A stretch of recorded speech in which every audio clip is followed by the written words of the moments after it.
Hi everyone. Hope you're doing good. Okay, before we proceed ahead, as usual, let us revise with what we have done till now. सबसे पहले हमने देखा था price and value, फिर गए थे हम goods पे, then we saw the difference between goods and services, फिर देखा था हमने types of goods, wealth and welfare, फिर देखा था हमने उसमें characteristics of wealth, types of wealth, then we saw welfare and we also saw relationship between wealth and welfare.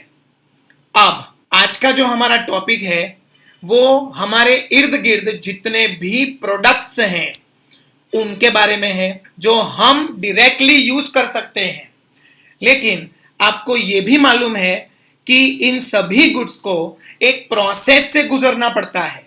Yes, conversion of raw materials into finish goods जब होता है तब ये गुड्स ह्यूमन कंजम्पशन के लिए एलिजिबल होते हैं.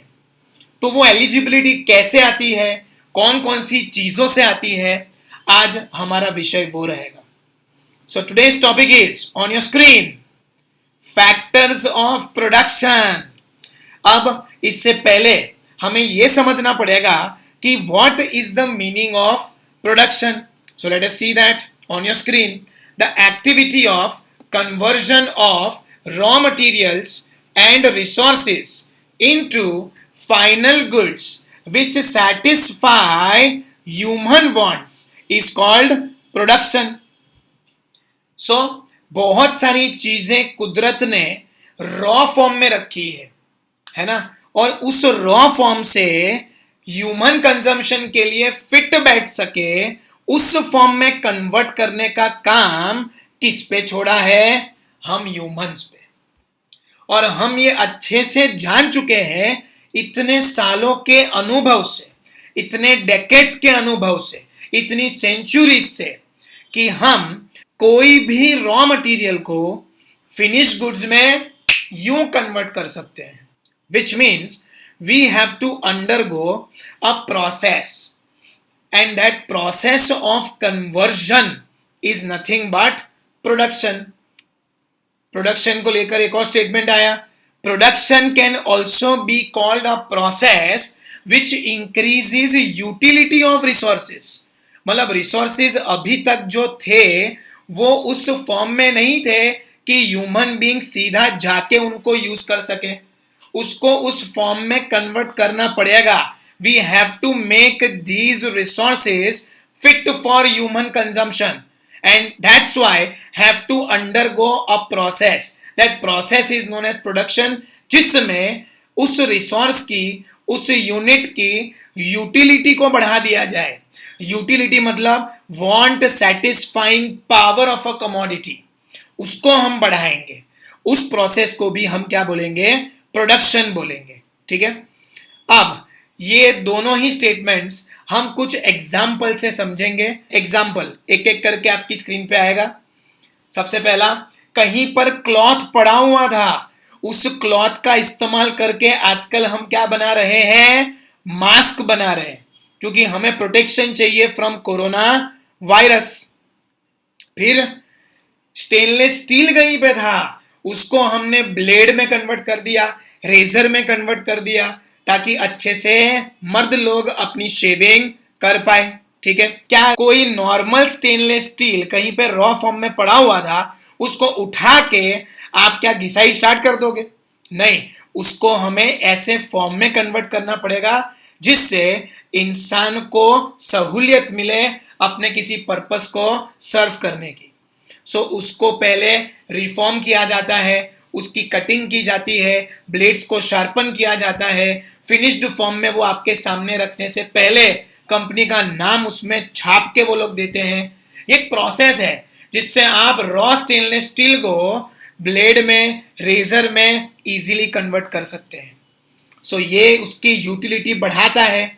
Raw stainless steel किसी के काम आता नहीं, लेकिन ये ब्लेड, रेजर सबके काम आएगा. ठीक है. फिर कहीं पर वुल पड़ा हुआ था, उस वुल को घर में बैठे बैठे महिलाएं किस में कन्वर्ट कर देती हैं? यस, स्वेटर में कन्वर्ट कर देती हैं.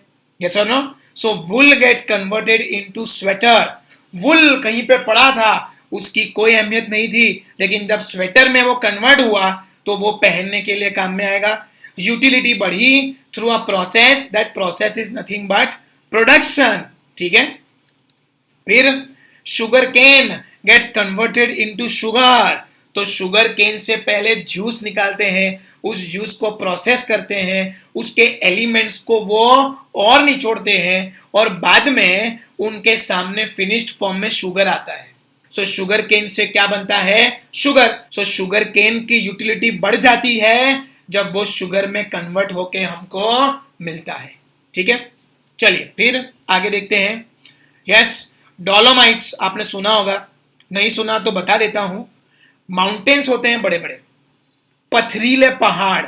उन पथरीले पहाड़ों को बॉम्ब ब्लास्ट से तोड़ा जाता है, उससे मिलते हैं हमें डोलोमाइट्स। ठीक है, बड़े बड़े पत्थर होते हैं। इन पत्थर की बाद में होती है प्रोसेसिंग, इनको और तोड़ा जाता है, माइक्रो लेवल पे कन्वर्जन होता है इसका, और इन्हीं स्टोन से क्या बनता है? पाउडर बनता है। इस पाउडर को हम क्या बोलेंगे? Dolomite powder. जो कहां इस्तेमाल होता है? टूथपेस्ट में इस्तेमाल होता है, डिटर्जेंट में इस्तेमाल होता है, साबुन को क्रिएट करने में इस्तेमाल होता है। यहां तक कि कोलगेट आपको मालूम है ना, टूथपेस्ट फॉर्म में भी आता है और पाउडर फॉर्म में भी आता था। तो वो पाउडर में डोलोमाइट पाउडर का इस्तेमाल होता है। At the same time you also would have seen normal powder जो अपने अपनी बॉडी पे अप्लाई करते हैं ना, उसमें भी डोलोमाइट्स का इस्तेमाल होता है। सो डोलोमाइट होता तो पत्थर है, लेकिन उसको तोड़ तोड़ के प्रोसेस कर करके हम माइन्यूट पार्टिकल्स में उसको कन्वर्ट करते हैं ताकि उसकी यूटिलिटी मल्टीपल जगह पे यूज हो सके। So all these products were not ready in front of you, human efforts करने पड़े to convert them into such a product which was fit for human consumption. उसको हम क्या बोलेंगे बेटा? प्रोडक्शन बोलेंगे। ठीक है, आगे देखते हैं। Agents which help in such a process of conversion और production are called factors of production. मतलब ये प्रोडक्शन एक हाथ से नहीं हो जाएगा, चुटकी बजा के नहीं हो जाएगा। इसके लिए आपको बहुत सारे लोगों की जरूरत पड़ेगी, चीजों की जरूरत पड़ेगी, एजेंट्स की जरूरत पड़ेगी।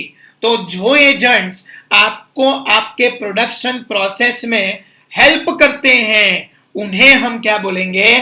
फैक्टर्स ऑफ प्रोडक्शन बोलेंगे। क्या बोलेंगे? फैक्टर्स ऑफ प्रोडक्शन बोलेंगे। ठीक है, सो वो फैक्टर ऑफ प्रोडक्शन क्या है, कितने हैं, पहले वो देख लेते हैं। There are 4 factors of production. Now विचार दे, हमने लेक्चर 1 में पहली 5 मिनट में डिस्कस तो किया था, शायद ही किसी को याद हो। Yes, land, labour, capital and entrepreneur. Entrepreneur नहीं बोलने का, एंटरप्रेन्योर बोलने का। ठीक है, so land, labour, capital and entrepreneur. ठीक है, ये 4 फैक्टर्स ऑफ प्रोडक्शन है। अब क्वेश्चन आएगा, सर ये 4 फैक्टर ऑफ प्रोडक्शन है क्या? तो डोंट वरी, हम आज इसमें से 2 फैक्टर ऑफ प्रोडक्शन को कवर करेंगे, which is land and labour. Capital और एंटरप्रेन्योर को हम नेक्स्ट लेक्चर में देखेंगे। ठीक है, सो आज हमारा फोकस पहले 2 फैक्टर ऑफ प्रोडक्शन पे होगा, जिनके नाम है लैंड एंड लेबर। उसमें से भी पहले हम जाएंगे किस पे? लैंड पे। ओके, चलिए, factor of production number 1 is land. अब सर लैंड क्या होता है? तो हम सब जानते हैं लैंड मतलब जमीन। यस और नो? लैंड मतलब अर्थ। कई लोग बोलेंगे जो साइंस पढ़ के बैठे हुए हैं, the upper layer of the earth's crust is known as land. Yes, you are correct. In general terms the upper layer of the earth's crust is known as land. Okay, मतलब जमीन के ऊपर का हिस्सा जो अर्थ के पहले लेयर में आता है उसको हम लैंड बोलेंगे, जो आपके सामने आपको साफ साफ दिख रहा है। अर्थ को हमने यहां गोल फॉर्म में नहीं लिया, हॉरिजॉन्टल फॉर्म में पूरा दुनिया आपके सामने रख दिया है मैंने, ठीक है। लेकिन जैसा कि आप जानते हैं जनरल टर्म्स और इकोनॉमिक्स टर्म्स कभी अपने आप में अग्री करते नहीं है। इकोनॉमिक्स में लैंड का मतलब कुछ और ही है। Late us see what is the meaning of land in economics terms. So economics आता है, वैसे ही कौन आ गया देखो आपकी स्क्रीन पे, मार्शल, है ना, ये कभी आपका पीछा नहीं छोड़ने वाला। According to Marshall all natural assets which help in production or economic activities constitute land। बराबर, all natural assets, सभी के सभी assets जो भगवान की देन है, जिसको हम यूज कर रहे हैं in the process of production is considered to be a land। ऐसा किसने बोला? मार्शल ने बोला, ठीक है। इसको थोड़ा आगे लेके जाते हैं। फॉर एग्जाम्पल क्लाइमेट है वो भी लैंड है, वाटर रिसोर्सेज है वो भी लैंड है, फर्टिलिटी वो भी लैंड है। फर्टिलिटी मतलब एक जमीन कितनी उपजाऊ है, that is nothing but the fertility, कि उसमें कितना पावर है to grow agricultural crops. Fertile land पे एग्रीकल्चरल क्रॉप्स ग्रो होते हैं, इनफर्टाइल लैंड में एग्रीकल्चरल क्रॉप्स ग्रो नहीं हो सकते, ठीक है। So fertility is one aspect, even that is land. Mineral resources ये भी लैंड है, ऐसा मार्शल बोलता है। और ये सारी चीज किसकी देन है? कुदरत की देन है। Climate, nature, mother nature, okay, उनको हम बुलाते हैं ना, mother nature is going out of control when floods take place, when earthquakes happen. So ये सब कुदरती है, इंसान इसको बैठे बैठे नहीं कर रहा है। हाँ, उसके पीछे इनडायरेक्टली वजह तो इंसान की एक्टिविटीज ही है, लेकिन ये सब ला कौन सकता है? अर्थक्वेक कौन ला सकता है? फ्लड्स कौन ला सकता है? कुदरत, nature, natural resources. So all natural resources which are used for the purpose of production is known as land according to Marshall, okay। In other words, land includes all natural resources above the upper layer of Earth's crust and even beneath the upper layer of Earth's crust। मतलब खाली Earth's crust ही land है ऐसा नहीं, उसके ऊपर जो है वो भी, और उसके नीचे जो है वो भी लैंड है। ऐसा किसने बोला? मार्शल ने बोला, ठीक है। और इकोनॉमिक्स में लैंड की डेफिनेशन यही है। Land does not mean only जमीन का टुकड़ा, it means anything above it and anything below it, okay. So आपकी स्क्रीन पे, यस, आपने साइंस में पढ़ा ही है, अर्थ हैज मेनी लेयर्स। ऊपर का जो लेयर है उसको हम बोलते हैं कॉन्टिनेंटल क्रस्ट, तो वो तो लैंड है, लेकिन उसके नीचे जो अपर मैंटल है, जो 600 किलोमीटर तक होता है, वो भी लैंड है। लोअर मैंटल है 2250 किलोमीटर अंदर डेप्थ में जाओगे तो वो भी लैंड है। आउटर कोर भी लैंड है और इनर कोर भी लैंड है। वो अलग बात है कि हम उतने डेप्थ में गए नहीं हैं और जाना भी नहीं चाहिए, क्योंकि वहां तक अगर ह्यूमन बींग्स पहुंच गए तो हो चुका, फिर अर्थ को पूरा डिवाइड कर देंगे, ग्रेविटेशनल फोर्स को इधर उधर कर देंगे, और फिर इस धरती को, इस अर्थ को संभालना बहुत मुश्किल हो जाएगा, ठीक है। So inner layers of the earth are also part and parcel of land, okay. और फिर हमने क्या देखा? एनीथिंग अबव इट, तो लैंड के ऊपर क्या आता है? अर्थ क्रस्ट के ऊपर क्या आता है? Atmosphere, troposphere, stratosphere, mesosphere, thermosphere, exosphere. Don't worry, हम यहां तक जाने वाले नहीं है, लेकिन जितने लेवल पे भी हम गए और उसका यूज हम कर रहे हैं for further production, then even sky is considered to be land, air is considered to be land in economics. Understood? So economics में लैंड का मतलब खाली जमीन का टुकड़ा नहीं, anything above it, anything beneath it and anything on it is known as land, ठीक है। सो लैंड का मतलब आप सभी को क्लियर हो गया? ओके, आगे बढ़ते हैं। अभी हम देखेंगे उसकी कुछ कैरेक्टरिस्टिक्स। सबसे पहला, it is a gift of nature, hence it is permanent. Okay, ये जमीन जहां जहां जो है वो क्रिएट किसने करा? ह्यूमन बींग्स ने क्रिएट करा? नहीं। किसने क्रिएट करा है? कुदरत ने, भगवान ने, नेचर ने। So it is a gift of nature, और नेचर ने जो हमको गिफ्ट दी है ना, वो बहुत ही लॉन्ग लास्टिंग है। सो जमीन की लाइफ, अर्थ की लाइफ बहुत बड़ी है, और इंसान के जीवन काल के पॉइंट ऑफ व्यू से सोचो, from the life span of an individuals point of view, if you think, then this earth is going to be permanent. बोल सकते हैं ना, क्योंकि हम आते जाते रहेंगे, ये दुनिया तो रहेगी। Earth is there since so many million years. So in a way we can say that अपने जीवन काल के लिए जमीन क्या है? परमानेंट है, क्योंकि it is a gift of nature.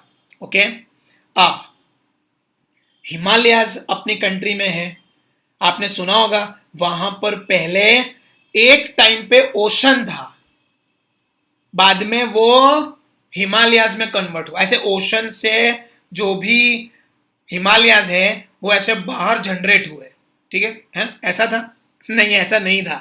कैसा था उसको डिटेल में समझने के लिए अभी एक छोटी सी क्लिप देखेंगे आपकी स्क्रीन पे।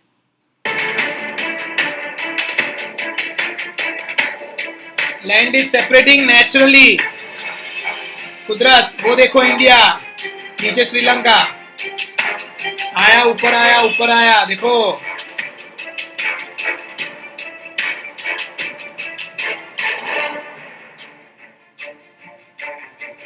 बराबर, हाँ, यहीं पे क्या थे? हिमालयास।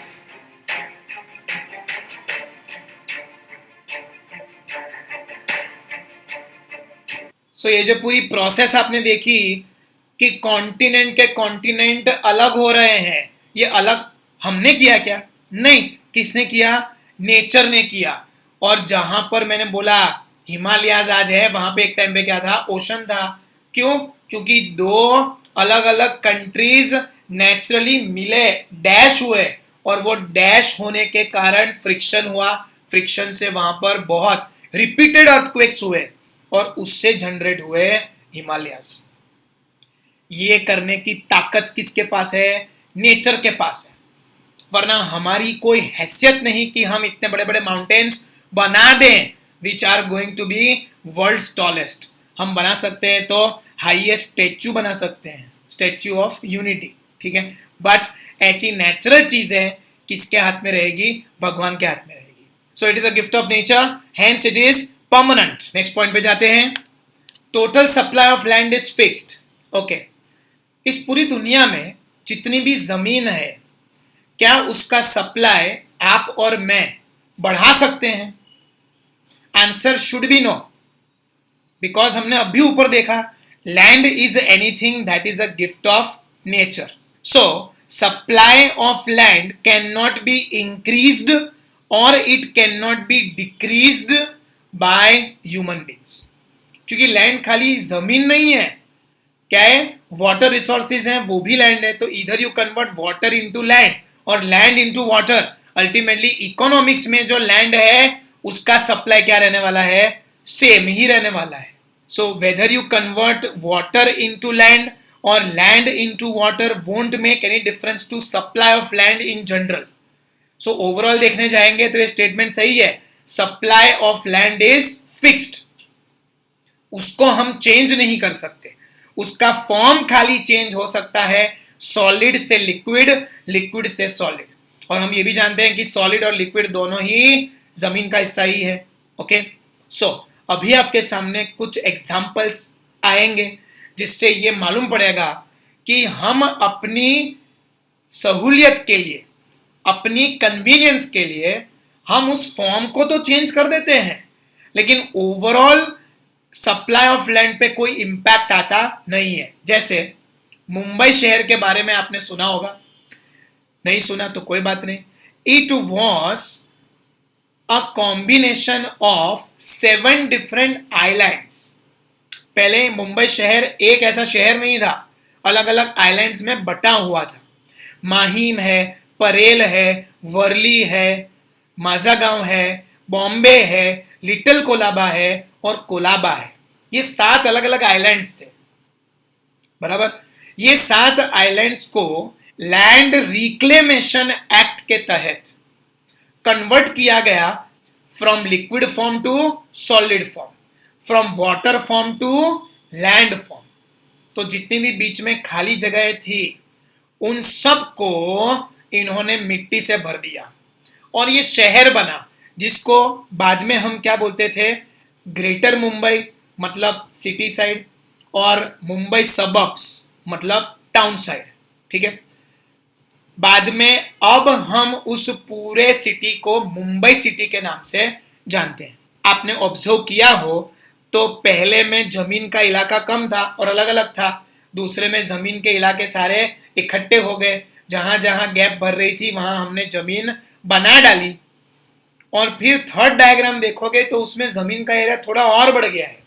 बॉर्डर पे जो छोटे छोटे इलाके थे, जो पानी थे, उसको भी हमने लैंड में कन्वर्ट कर दिया है। So this is how Mumbai was created. We change the form, पानी से, ओशन से हमने जमीन में तो कन्वर्ट कर दिया, लेकिन overall supply of land remain the same. Same thing happened in Dubai also. Palm islands आपने सुना होगा, क्या ये कुदरत की देन है? नहीं, ह्यूमन मेड है ये सारे आइलैंड्स, और ये स्पेसिफिकली क्रिएट किया गया है ताकि एक टूरिस्ट स्पॉट और बढ़े दुबई में। क्योंकि एशिया के पास बेचने के लिए सबसे पहले अव्वल नंबर पे कौन आता है? दुबई। टूरिज्म मैक्सिमम कहां चलता है? दुबई। सो वो और बढ़े, इसीलिए हमने ओशन के एरिया को किस में कन्वर्ट कर डाला? पाम आइलैंड्स में कन्वर्ट कर डाला। तो वैसे अगर जनरल टर्म्स में देखें या बहुत नैरो सेंस से सोचेंगे, लैंड मतलब जमीन, तो जमीन तो हम बढ़ा सकते हैं, बट इकोनॉमिक्स में लैंड मतलब खाली जमीन थोड़ी है, पानी भी है। So overall supply of land is going to be the same. You can only change the form but not the total supply और द टोटल क्वांटिटी, ठीक है। चलिए आगे बढ़ते हैं। Next point is land is immobile and passive. Okay, so immobile means what? इससे एक word आता है आपके दिमाग में, मोबिलिटी। ओके, तो पहले समझते हैं कि what is the meaning of mobility. Mobility means movement of things from one place to another is mobility. और लैंड क्या है? इमोबाइल है, मतलब लैंड के एक टुकड़े को हम उठा के एक जगह से दूसरी जगह नहीं रख सकते, ये उसकी कैरेक्टरिस्टिक है, ठीक है। Land is immobile meaning to say you can not transfer land from one place to another. और इसीलिए ये पैसिव फैक्टर ऑफ प्रोडक्शन भी है, क्योंकि लैंड अपने आप मूव नहीं होता, अपने आप काम नहीं करता, इस पे आके किसी को काम शुरू करना पड़ता है, तब जाके लैंड क्या बनता है? प्रोडक्टिव बनता है। लेकिन हमारे शास्त्र कुछ और बोलते हैं, है ना। हनुमान जी, इनको रिस्पॉन्सिबिलिटी दी गई थी लक्ष्मण के जीवन को बचाने की। कैसे? संजीवनी जड़ी बूटी लाने के लिए इनको बोला गया था। रिसेंटली आपने रामायण महाभारत देखा ही है, तो रामायण में आपने ये देखा होगा, ठीक है, शायद। अब वो वैद्य जी ने उनको बोला संजीवनी जड़ी बूटी को हिमालय पर्वत से लेके आओ। ओके, फिर इन्होंने क्वेश्चन पूछा सामने कि मैं संजीवनी जड़ी बूटी को पहचानूंगा कैसे? तो वैद्य जी ने क्या बोला? वो संजीवनी जड़ी बूटी तुरंत नोटिस में आएगी, क्योंकि वो दिन रात चमकती है। तो इनको समझ में आ गया कि जो भी चमकती हुई जड़ी बूटी होगी उसको मुझे लेके आना है। चल पड़े। ओके, साउथ के एक्सट्रीम एंड से नॉर्थ के एक्सट्रीम एंड तक पहुंचना कोई इजी काम नहीं था, और हनुमान जी थे तो कोई प्रॉब्लम नहीं था, ना इन्हें कोई ग्रेविटेशनल फोर्स नड़ता था, ठीक है, ना ही टाइम का कुछ प्रॉब्लम था। हम अपने मेन मुद्दे पे आते हैं। वो क्या है कि ये संजीवनी जड़ी बूटी लेने वहां पे पहुंचे और वहां देखा तो बहुत सारे पेड़ पौधे थे जिसमें बहुत सारी जड़ी बूटियां थी, सारी जड़ी बूटियां दिन रात चमकती थी। तो ये अब कंफ्यूज हो गए कि मैं अब कौन सा पेड़ तोड़ के लेके जाऊं, और वो शायद संजीवनी जड़ी बूटी नहीं हुआ तो वापस जाना पड़ेगा, वापस आना पड़ेगा, है ना, और इतनी दूर से आए हैं. सो he said, so he thought, क्यों ना मैं पूरा माउंटेन ही उठा के लेके जाऊं. एग्जैक्टली उन्होंने वही किया. माउंटेन को नीचे से ऐसा कटर मारकर तोड़ डाला. ठीक है, कटर इन द सेंस उनमें वो पावर था. और वो माउंटेन उठा के वापस हिमालय से चल पड़े साउथ की तरफ. ओके, और फिर पूरा माउंटेन ऐसा सामने पटक के रख दिया. So he was able to move land from one place to another. जमीन का टुकड़ा उखाड़ के रख दिया इससे. लेकिन वो उनसे हुआ क्योंकि हम मैन है बट वो हनुमैन है. उनसे होगा क्योंकि उनके पास वो पावर्स थे. आजकल हमसे ऐसा कुछ हो नहीं पाता. लेकिन इंसान फिर भी कोशिश कर रहा है to bring some mobility in land by some technology, tools and equipments. तो ऐसा एक वीडियो आपकी स्क्रीन पे अभी आएगा. See that. Did you know there's a specialized vehicle that can dig up and move trees with ease? On this episode, we bring you the tree moving machine. The 100-inch truck spade is a specialized truck designed to dig up and move trees. How the truck works, there are 4 blades that are wrapped around the tree. The doors are closed around it and the spades are plunged into the ground. They stagger the blades going into the ground, then pull the tree right out. The spades and the tree are folded sideways onto the back of the truck, at which point it's transported to its new location. Once the tree is planted in its new destination, it should be staked and tied in 2 different directions to give it some stability.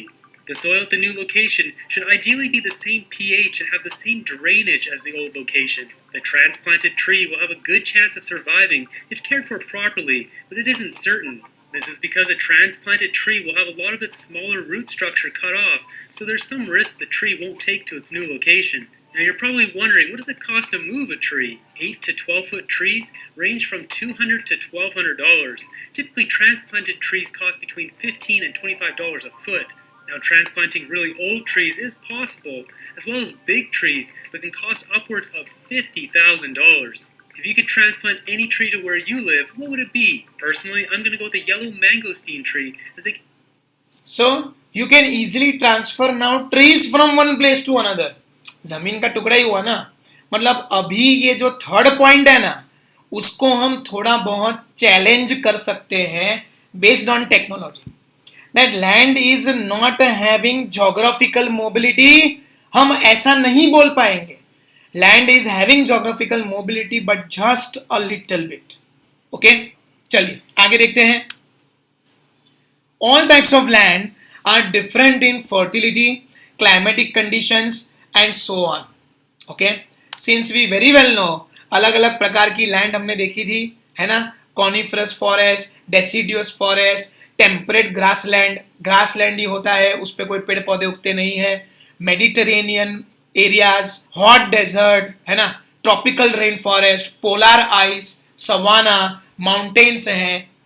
सो हर प्रकार का land अलग अलग quality लेके बैठा हुआ है और वहां पर अलग अलग प्रकार के जानवर रहते हैं, अलग अलग प्रकार के लोग रहते हैं, अलग अलग प्रकार का हैबिटेट होता है.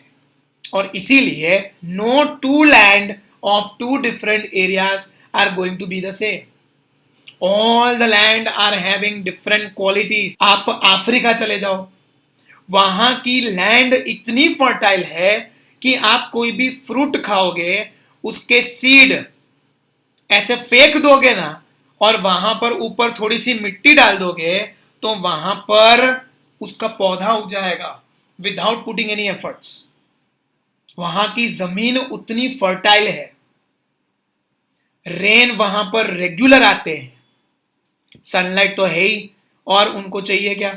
सो लैंड में इतना पावर है that farmer does not have to put so much of efforts to create cultivation over there. So highly cultivable land is there in Africa, which is not there in India. India में chemical fertilizers का उपयोग करके हमें crops को grow करना पड़ता है. ठीक है.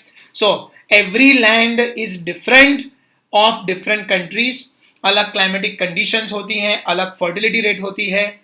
तो land is having lot of diversification, ये उसकी एक कैरेक्टरिस्टिक है। सब जगह सेम लैंड मिलेगा ऐसा बिल्कुल जरूरी नहीं है, ठीक है। फिर remuneration of land as a factor of production is called rent. Of course, अगर आप अपना मकान किसी को किस पे चढ़ाएंगे, डैश पे चढ़ाएंगे, भाड़े पे चढ़ाएंगे, तो भाड़ा मतलब क्या, रेंट है।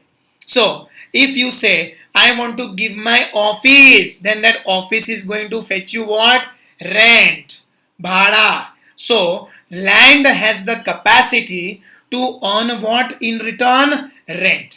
So आप किसी लैंड ओनर से अगर उसका लैंड मांगेंगे तो बदले में वो क्या मांगेगा, रेंट मांगेगा, as a remuneration to allow you the use of land.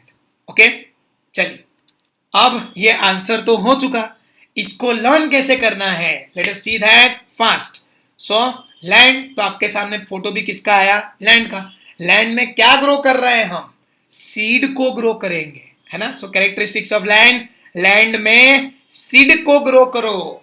Seed का स्पेलिंग हम हमारी कन्वीनियंस के लिए चेंज कर चुके हैं, हमें कोई नहीं रोक सकता, SIDGR, इतना ही रेड में लिखा है, तो यही हमारे आंसर का शॉर्टकट है। S for supply of land is fixed, I for immobile and passive factor of production, D for difference in fertility and climatic conditions, G for gift of nature, R for rent is remuneration, बराबर। So SIDGR, S for supply of land is fixed, I for immobile and passive factor of production, D for difference in fertility and climatic conditions, G for gift of nature and R for rent is remuneration।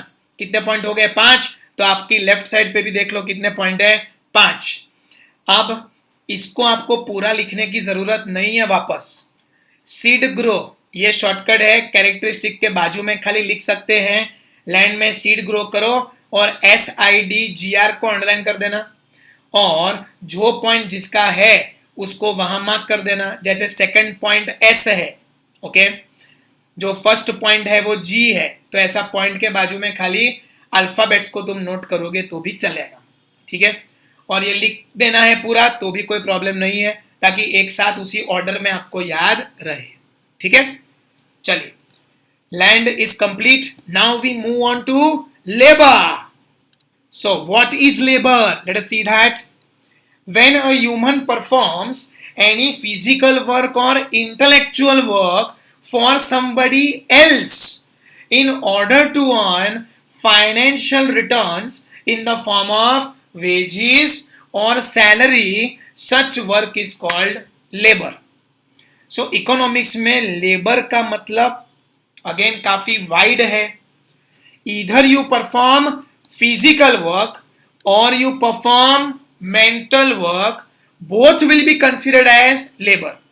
लेकिन ये काम आप किसके लिए कर रहे हैं, किसी और के लिए कर रहे हैं, तो आप किस में गिनाए जाएंगे, लेबर में गिनाए जाएंगे। So physical work and mental work done for somebody else, या तो मैं अपनी बॉडी से काम करूंगा या तो अपने दिमाग से काम करूंगा, लेकिन ये काम हो रहा किसी और के लिए है, then I am doing what, labor। So physical work जो ज्यादा करता है ना उसको वेजेस मिलते हैं, और जो मेंटल वर्क ज्यादा करता है उसको सैलरी मिलती है, ठीक है।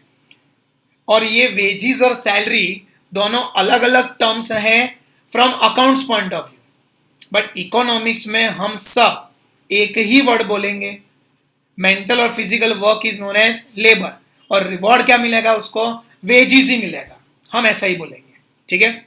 So when a human performs any physical work और intellectual work for somebody else in order to earn financial returns in the form of wages और salary, such work is called as labour. और जो इंसान ये काम कर रहा है, the human performing such work is known as labourer, ठीक है। उसका एक एग्जाम्पल हम अभी देखेंगे आपकी स्क्रीन पे।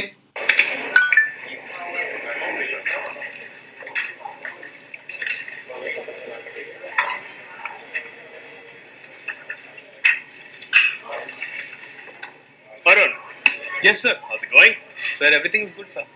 Good. And the report's done? Sir, report almost done है sir. आधे घंटे में मेल करता हूँ sir आपको. Very good, very good. Always count on you to do work, yeah, Arun? That means you can give us 2 more reports, right? By the end of the day. कर सकते हो ना? Good work. I can always count on you. Speaking of hard work, next weekend is working. So I will see you tomorrow, yes? At 9 on the dot. See you. Keep up the good work. सो यहाँ पे क्या हुआ? Arun is labour. He is performing which work? Physical work as well as mental work both. थोड़ा mental मतलब mental थोड़ा ज्यादा, physical थोड़ा कम. और वो लेबर था. उसका बॉस आके उसको बोल के गया कि आज ये एक रिपोर्ट देने से काम नहीं चलने वाला, तू मेरे को 2 और रिपोर्ट देगा आज शाम तक. क्या वो कुछ मना कर पाया? बोल पाया कि नहीं मैं ये नहीं करूंगा? नहीं. Because he is performing that work and against that work he is given wages, salary, और इसीलिए वो लेबर कैटेगरी में गिनाया जाएगा. अब उसका जो बॉस था उसको क्या बोलेंगे? एंटरप्रेन्योर बोलेंगे. वो बिजनेसमैन है, वो दूसरों से काम करवाता है. और ये अरुण जो था वो उसके लिए काम कर रहा है, तो वो लेबर है. शर्तें सारी किसकी लागू पड़ी? उस बॉस की, कि this weekend is working, I see you tomorrow 9 o'clock sharp, you have to give me 2 another reports. Boss अपने जूनियर पे कमांड कर सकता है क्योंकि वो एंटरप्रेन्योर था, लेकिन जो जूनियर है उसको फॉलो करना पड़ेगा क्योंकि वो किसी और के लिए काम कर रहा है. सो लेबर की हालत इंडिया में तो बहुत ही खराब है. और आपको अगर ये सब चीजें बर्दाश्त नहीं होती तो आप हमारे जैसे एंटरप्रेन्योर बन सकते हैं, जिन्हें किसी को कोई जवाब नहीं देना होता. आज मैं डिसाइड करूंगा कि मेरे क्लास में मैं पढ़ाऊंगा कि छुट्टी दूंगा. समझ में आ रहा है? So we are entrepreneurs, but Arun in this example was what?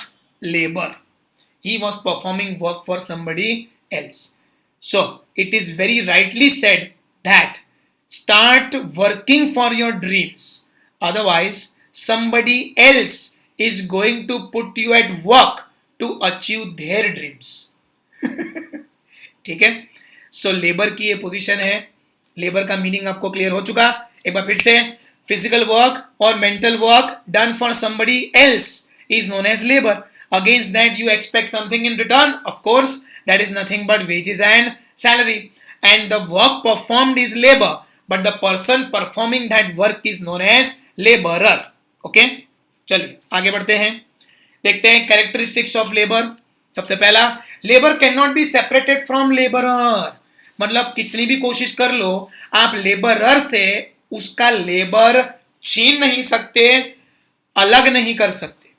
कभी ऐसा तुमने सुना है? एक लेबरर था, उसने अपने घर पे ऐसा करके फावड़ा मारा और जमीन कहीं और कटी हो, ऐसा आपने सुना है कभी? पॉसिबल है क्या? नहीं, क्योंकि जमीन जहां हमको काटनी है, जमीन जहां हमको खोदनी है, वहीं पे वो लेबरर भी शामिल होना चाहिए. So you can not separate the work of labour from the labourer. Okay? Labourer का टैलेंट आप उससे कभी छीन नहीं पाओगे. उसमें जो स्किल्स है, उसमें जो एक्सपीरियंस है, उसमें जो नॉलेज है, वो आप कभी भी उससे जुदा नहीं करोगे. और जहां लेबरर होगा वहीं पे उसका लेबर भी होगा. इसको फील करने के लिए एक सीन आपकी स्क्रीन पे. क्या सोच रहे हो? कुछ नहीं. अब सोचने के लिए रखा ही क्या है? मेरी तो समझ में नहीं आता आगे क्या हो. अरे अच्छा ही होगा. अरे पगली औलाद धोखा दे गई तो क्या? मेरा तजुर्बा मुझे कभी धोखा नहीं दे सकता. मैं एक कारीगर, मेरे हाथ में औजार आ जाए, मैं अपनी किस्मत खुद तलाश लूंगा. क्या बोले ये? मैं कारीगर हूं, औलाद भले ही धोखा दे गई, लेकिन मेरा एक्सपीरियंस, मेरा तजुर्बा मुझे कभी धोखा नहीं दे सकता.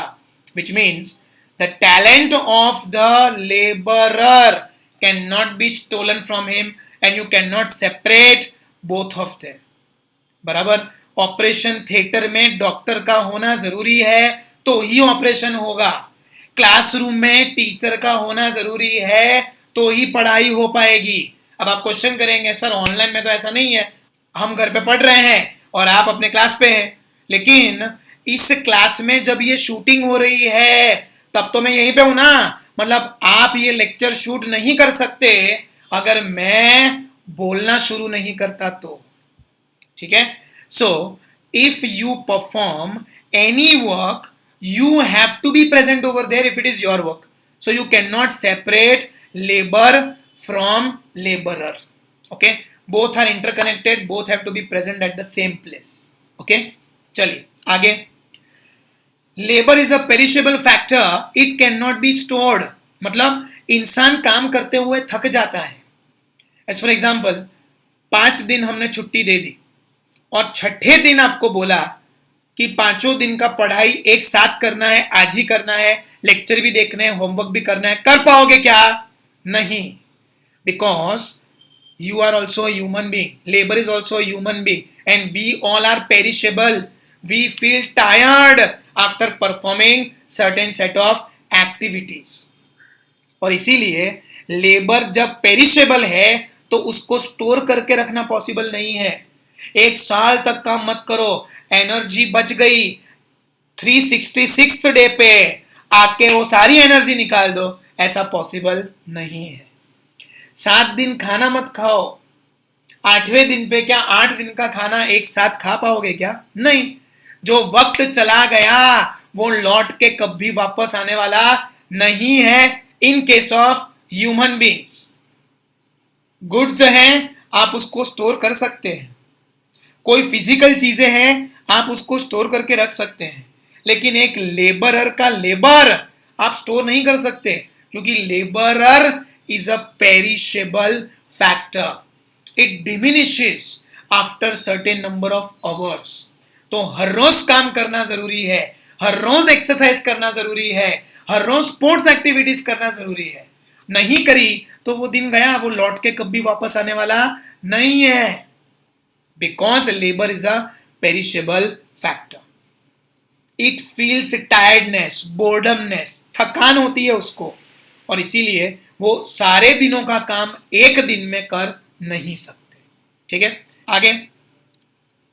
Mobility of labour is influenced by social and economic reasons.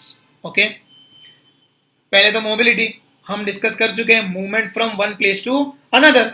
आज मैं आपसे पूछूं कि आप क्या ऑस्ट्रेलिया जाना चाहेंगे, कनाडा जाना चाहेंगे, यूएसए जाना चाहेंगे? आप में से कुछ लोग बोलेंगे यस, कुछ लोग बोलेंगे नो।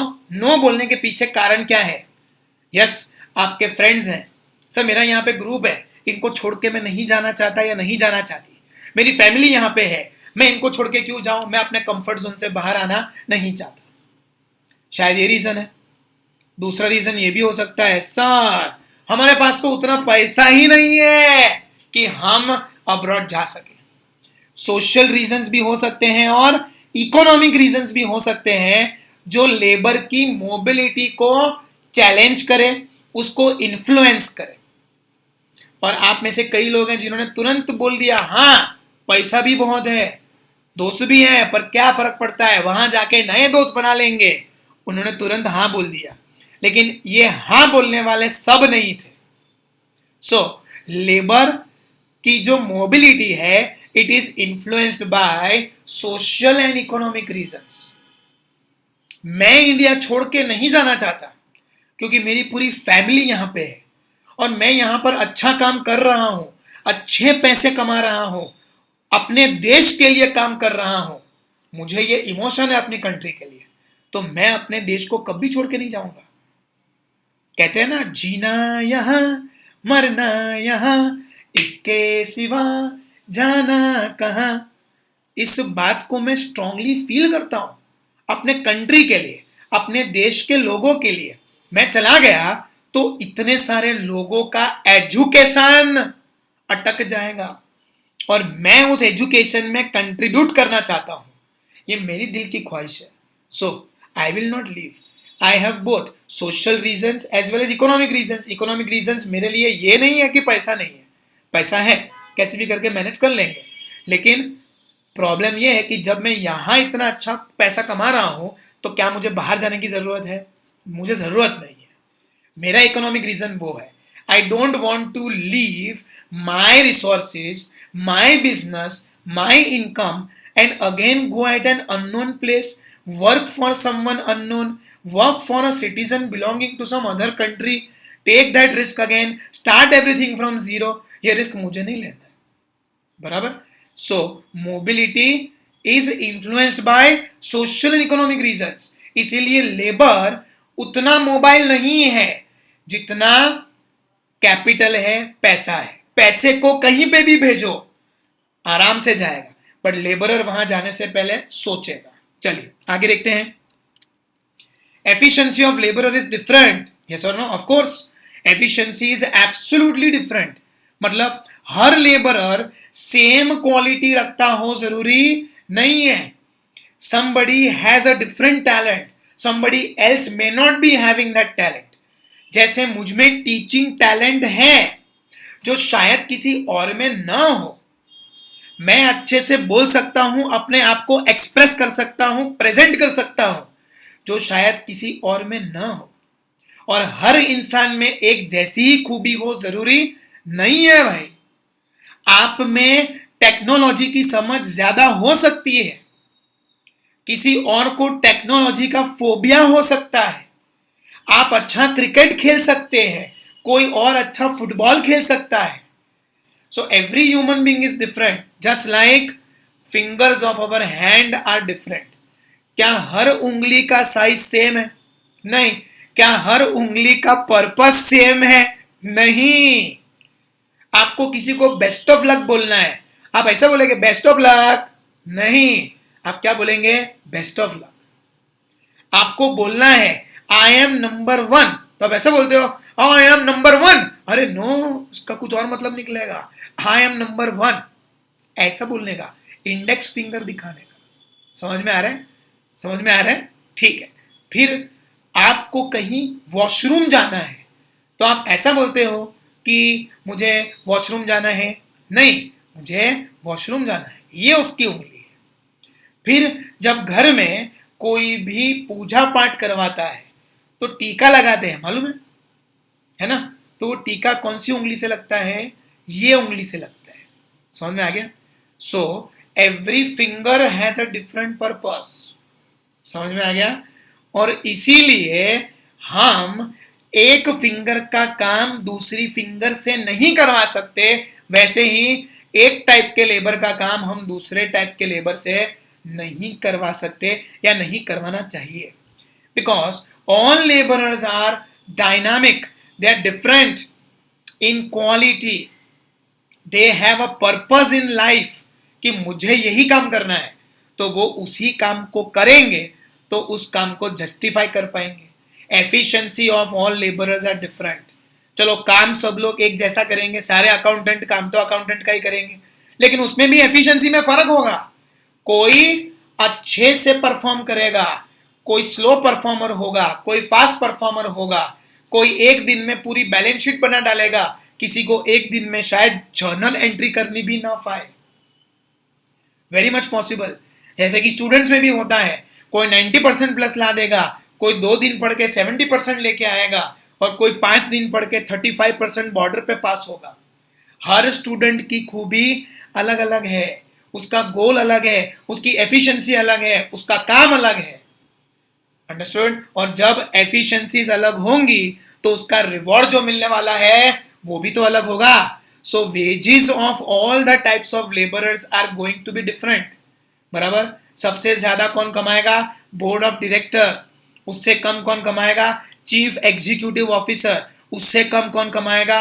मैनेजर. उससे कम कौन कमाएगा? एग्जीक्यूटिव. उससे कम कौन कमाएगा? सुपरवाइजर. उससे कम कौन कमाएगा? Janitor, worker, labourer. यस और no?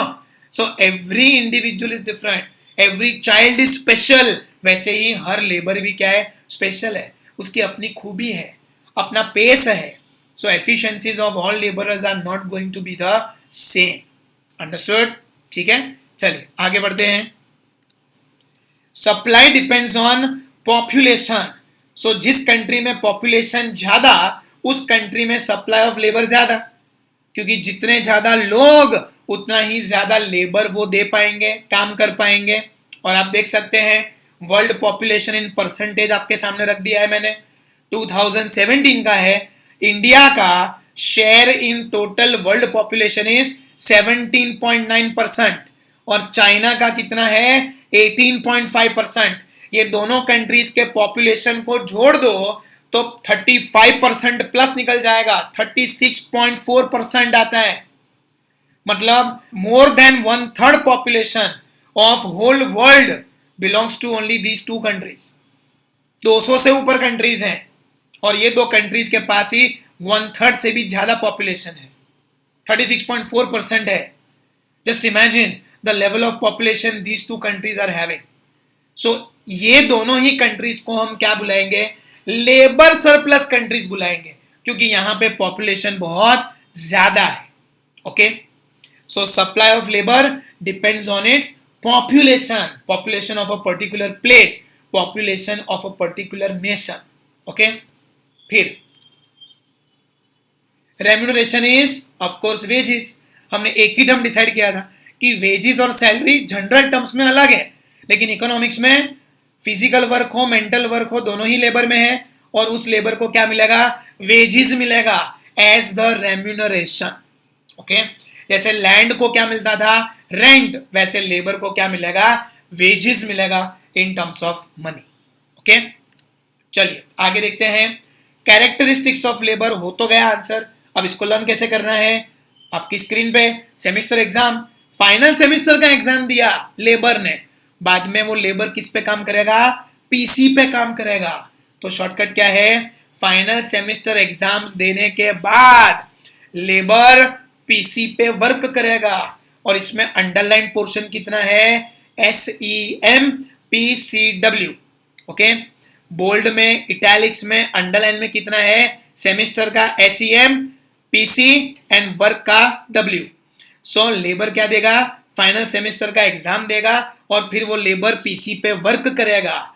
S for supply depends on population, E for efficiency of every laborer is different, M for mobility influenced by social and economic reasons, P for perishable factor, C for cannot be separated from laborer, W for wages are remuneration। बराबर, एक बार फिर से देख लेते हैं। Characteristics of labour, statement क्या था, labour final semester का एग्जाम देने के बाद पीसी पे वर्क करेगा। सेमेस्टर का sem, S for supply depends on population, E for efficiency of every labourer is different, M for mobility influence by social and economic reasons, फिर PC का P perishable factor, C for can not be separated from labourer और work का क्या था, खाली W, that is wages is the remuneration. Okay, understood. तो बस फिर आज के लिए इतना ही। Okay, bye.